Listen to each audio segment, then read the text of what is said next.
الحمد لله الذي خلق الإنسان وعلمه البيان. الحمد لله الذي مرج البحرين يلتقيان وبينهما برزخ لا يبغيان. والصلاة والسلام على خاتم النبيين وعلى آله المطهرين وأصحابه المكرمين. أما بعد فأعوذ بالله من الشيطان اللعين الرجيم. بسم الله السميع العليم. بسم الله الرحمن الرحيم. ناظرین و ناظرات، متوجہین متوجہات، ملائکہ صالحین، ارواح طیبات، السلام علیکم ورحمۃ اللہ وبرکاتہ۔ پروگرام سرکار کی باتیں آپ دیکھ رہے ہیں اور آج ہم باب خوارج و مرتدین کے بیان کو پڑھیں گے، انشاءاللہ سنیں گے۔ یاد رکھیں کہ اختلاف کبھی بھی کسی سے ہو تو دو طریقے کا ہوتا ہے۔ کبھی اختلاف دلیل کے ساتھ ہوتا ہے اور کبھی اختلاف بغیر دلیل کے ہوتا ہے۔ جب اختلاف دلیل کے ساتھ ہوتا ہے تو پھر دلیل کی وجہ سے، کیونکہ دونوں کے پاس دلیل ہوتی ہے، تو پھر اختلاف میں ادب کا لحاظ رکھا جاتا ہے، ایک دوسرے کا احترام کیا جاتا ہے، اور ایسا اختلاف باعث رحمت ہوتا ہے، جیسا کہ مختلف احادیث میں بھی ملتا ہے۔ حدیث مبارکہ میں آیا، میری امت کا اختلاف رحمت ہے۔ وہ اختلاف یعنی جو دلیل کے ساتھ ہو، جیسا کہ شافعی، حنبلی، مالکی اور حنفیہ کے درمیان اختلاف ہے۔ یہ اختلاف وہ اختلاف ہے کہ ایک دوسرے سے دلیل کے ساتھ اختلاف ہے۔ اسی طرح ماتریدیہ اور اشاعرہ میں اختلاف ہے، اور جو مختلف سلاسل کے اندر سلسلہ قادریہ، چشتیہ، نظامیہ، سہروردیہ میں اختلاف ہے۔ یہ اختلاف دلیل کے ساتھ ہیں، اور ان میں سے ایک دوسرے سے اختلاف کرنے والے کا کیونکہ دلیل کے ساتھ اختلاف ہے تو کوئی دوسرے کو کافر نہیں کہتا، بلکہ ایک دوسرے کا احترام کرتے ہیں، ایک دوسرے کو مسلمان تصور کرتے ہیں، اور اسی طرح دوسرے کا احترام کرتے ہیں، ان کے پیچھے نماز بھی پڑھتے ہیں۔ لیکن کبھی اختلاف دلیل سے نہیں ہوتا بلکہ بغیر دلیل کے ہوتا ہے۔ یہ جو بغیر دلیل کے اختلاف ہوتا ہے، یہ ضد، عداوت اور اپنے بغض کی وجہ سے ہوتا ہے کہ بندہ اپنے بغض کی وجہ سے کیونکہ اختلاف کرتا ہے تو دوسرے کو، سامنے والے کو مشرک، کافر کہے بغیر رہتا ہی نہیں ہے۔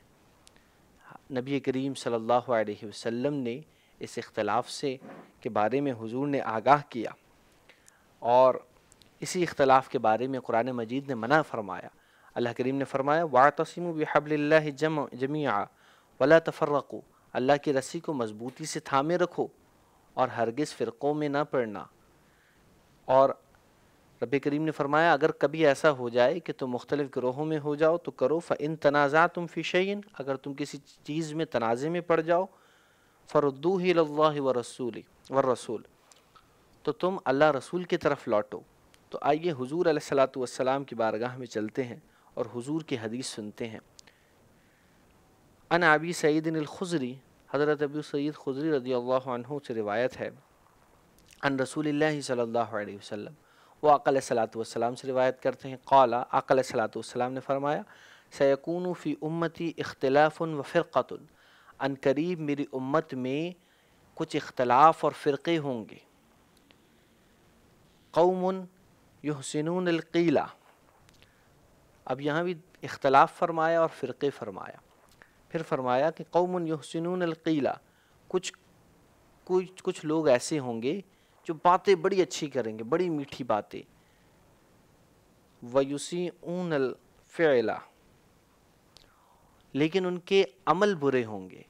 باتوں سے بظاہر بہت اچھے ہوں گے، یعنی ان کا ظاہر بہت اچھا ہوگا، ظاہری طور پر بڑے تقوی والے ہوں گے، دیکھ کے بندے کو شاید کہ اپنے تقوی پہ رشک آئے، اتنے تقوی والے ہوں گے، ظاہر میں بڑے اچھا تقوی، ظاہر میں بہت اچھے ہوں گے، لیکن وَيُسِيئُونَ الْفِعْلَ، لیکن ان کے فعل وہ بہت برے ہوں گے۔ یقرؤون القرآن، اور وہ قرآن کی تلاوت بھی کریں گے، لیکن لا یجاوز تراقیہم، لیکن وہ قرآن کی تلاوت ان کے گلوں سے نہیں اترے گی، ان کے حلق سے نہیں اترے گی، یعنی قرآن کے جو احکام ہے وہ خود پر نافذ نہیں کریں گے، بلکہ صرف قرآن کی آیات کو پڑھیں گے اور قرآن کی آیات کو اپنے مقصد کے لیے استعمال کریں گے، کسی کو کافر و مشرک ٹھہرانے کے لیے استعمال کریں گے، قرآن کی آیات کے نور کو نہیں لیں گے۔ آقا علیہ السلام نے فرمایا یمرقون من الدین مروق السہم من الرمیجتی، وہ دین سے ایسے نکل جائیں گے جیسے تیر کسی جانور کی طرف چھوڑا جائے تو تیر جانور کے اندر پیوست ہو کے دوسری طرف سے نکل جاتا ہے. یعنی بندہ جب کسی جانور کو تیر مارتا ہے تو تیر جانور کے اندر ایک طرف سے داخل ہو کے دوسری طرف سے نکل جاتا ہے.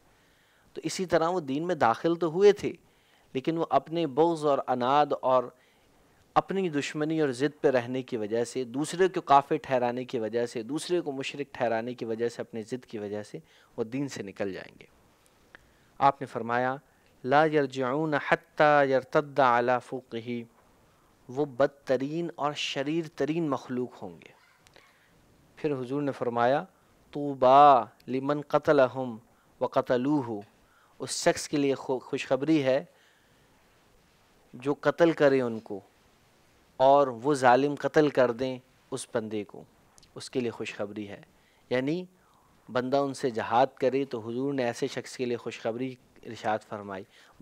ایسا بندہ جو ان کے لیے دل میں نفرت رکھے اور ان سے اپنے آپ کو بچائے تو حضور نے ایسے بندے کے لیے خوشخبری ارشاد فرمائی. اور جو ان کو قتل کرے یا ان کے ساتھ جہاد کرے یا وہ اس کو قتل کر دیں جہاد کے دوران تو حضور نے ایسے بندے کے لیے خوشخبری ارشاد فرمائی. فرمایا یدعون الی الکتاب، وہ لوگ بلائیں گے کتاب اللہ کی طرف، اللہ کی کتاب قرآن کی طرف. یعنی لوگوں کو کہیں گے آؤ آؤ قرآن سیکھتے ہیں، قرآن کے نام پہ لوگوں کو بلائیں گے. اب یہ بات ظاہر ہے کہ کون لوگ قرآن کے نام پہ بلاتے ہیں.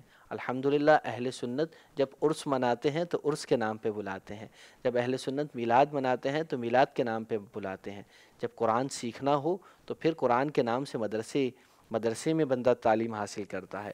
لیکن جو صرف قرآن کے لیے بلائیں اور قرآن کو بلا کے پھر اپنی ترویج، اپنا لٹریچر تقسیم کریں، تو حضور نے فرمایا یدعون الی کتاب اللہ، وہ اللہ کی کتاب کی طرف بلائیں گے. وَلَيْسُ مِنْهُ فِي شَيْءٍ، ان میں کتاب اللہ والی، قرآن والی کوئی چیز نہیں ہوگی. وہ قرآن کی طرف بلائیں گے فقط اس لیے کہ وہ قرآن سے اپنے مقاصد، وہ آیات استعمال کریں جو دوسرے کی طرف خلاف کر سکیں اور دوسرے کو کافر و مشرک قرار دے سکیں. آپ نے فرمایا من قاتلہم کان اولی باللہ منہم، جو ان کو قتل کرے گا، ان سے جہاد کرے گا، وہ اللہ کے نزدیک بڑا پسندیدہ ہوگا. اور فرمایا صحابہ نے عرض کی یا رسول اللہ، اے اللہ کے رسول، ما سیماہم، حضور ان کی نشانی تو کوئی بیان فرما دیں. تو حضور نے فرمایا قال التحلیق، حضور نے فرمایا وہ سر سے گنجے ہوں گے.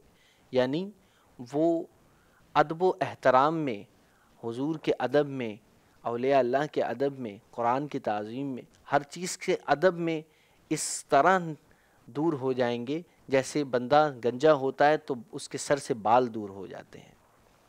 یاد رکھیے اس حدیث کو سن کر سب سے پہلے ہمیں یہ غور کرنا چاہیے کہ ان میں سے کوئی چیز ہمارے اندر تو موجود نہیں ہے. اگر ہمارے اندر ایسی کوئی چیز موجود ہو تو سب سے پہلے ہمیں اسے خود دور کرنا چاہیے اور ایسے لوگوں سے بھی بچنا چاہیے جو اختلاف پھیلانے والے اور فرقہ وارائیت پھیلانے والے ہوں. ہمیشہ اختلاف اور فرقے سے بچیں اور دین متین پر چلیں. دین متین پہ چلنے کا صحیح اور واحد اور بہترین طریقہ، راستہ اہل سنت و جماعت ہے. اہل سنت کوئی فرقہ نہیں ہے بلکہ اہل سنت و جماعت دین پہ چلنے کا ایک واضح اور اچھا طریقہ ہے، جو اولیاء اللہ کا طریقہ ہے، جو محبت کا طریقہ ہے. آقا علیہ الصلوۃ والسلام نے صدیوں پہلے ان خطرات اور فسادات سے خود اپنی امت کو حضور نے خود باخبر فرمایا تاکہ لوگوں کا ایمان ضائع نہ ہو.